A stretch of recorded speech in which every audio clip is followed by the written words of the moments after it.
कविता और सोनू बचपन से ही एक दूसरे से बहुत प्यार करते थे। वे दोनों एक साथ पढ़े और साथ में खेलकर बड़े हुए।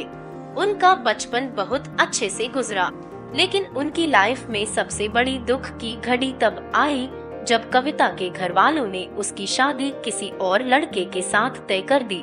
कविता ने अपने घर वालों को बहुत समझाया, मगर उन्होंने उसकी एक न सुनी। कविता ने सोनू को फोन करके सारी बात बताई।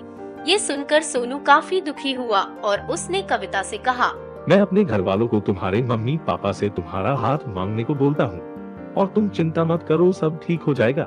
सोनू ये सारा माजरा अपने घर वालों को बताता है और सोनू के मम्मी डैडी कविता के घर जाते हैं और कविता के घर वालों से उसका हाथ मांगते हैं, परंतु कविता के माता पिता इस रिश्ते से इनकार कर देते हैं। इसके बाद कविता और सोनू काफी चिंतित हो जाते हैं। कविता सोनू से फोन पर कहती है, हम दोनों यहाँ से कहीं दूर भाग चलते हैं। मगर सोनू ये सब करने से इनकार कर देता है। वक्त गुजरता है और कविता की शादी हो जाती है और सुहागरात का टाइम आ जाता है। कविता का पति उसे प्यार करता है, मगर कविता अपने बचपन के प्यार को भूल नहीं पाती है। शादी के 2 महीने बाद कविता अपने मायके वापस आती है और सोनू से मिलने जाती है।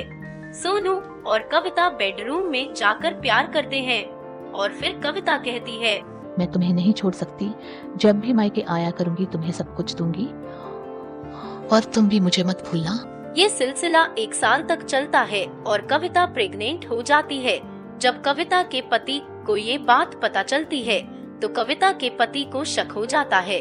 वो कविता से पूछता है, मैं तो सेफ्टी यूज करता था, फिर तुम प्रेग्नेंट कैसे हो गई? किसका बच्चा है तुम्हारे पेट में, बताओ मुझे। कविता कहती है, ये आपका बच्चा है, किसी और का नहीं।